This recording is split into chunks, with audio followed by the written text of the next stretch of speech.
Не болып қалды. ауырып қалды, одан сайын басылып кетеді, одан сайын көңіл босап кетті.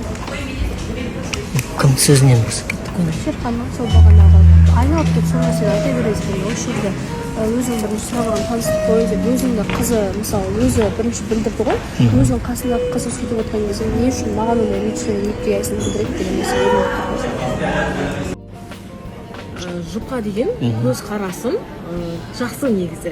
Неге? Себебі қосайық бағдарламасында жақсы жұптар шығып жатса, неге ол жаман деген секілді ғой. Әрине жақсы. Сен ойламайсың ба, Мерейдің мінезі саған ұқсаған? Мерейдің мінезі саған ұқсаған деген сәл келетін сияқты, бірақ Мерейден сен өзіңді көрмейсің ба кейде?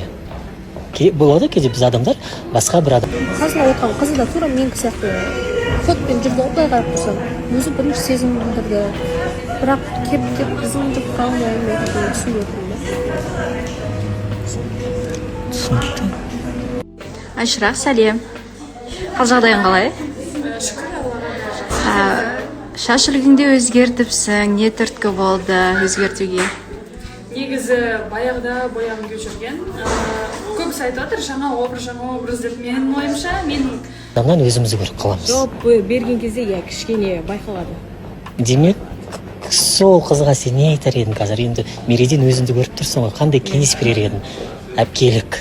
Әпкелік кеңесім мына жерде енді өзі Мерей сіңлім, мен жасаған қателіктер жасама деген жақыпшы енді. Мерей сіңілім, жалпы мына жерде ер адамын деп енді өзіңіз тыңдап отырған екенсіз, ер адамға сәл жаңағы жол беру керек сияқты. Барлығы жақсы сөйлейсіз, жақсы әдемі кереметсіз, бірақ бұл өмірде ер адамға жол беретін керек. егер оқырмандарым мені баяғыдан білетін болса, ол мен ескі Айшырақты қайтарып жатырмын. Яғни 4 жыл бұрын менде ылғида осындай блондинка болып жүретінмін. Күшті жарастым негізінде. Жалпы халық не деп жатыр бұл шаш үлгісіне? Ой, қартайып кетіпсің, 40+, 50+ болып кетсін дейді. Маған бәрібір. Тірі жұрттың сөзіне мән бермей, әп-әдемі жарасып тұр. Сәлем достар, 23 май күні фестиваль өтеді, Рахат Фест. Соған барғыларыңыз келсе, арзан бағада менен билет ала аласыздар. Кім барғысы келеді, маған жазыңыздар. Толық ақпаратты сол жақта айтамын.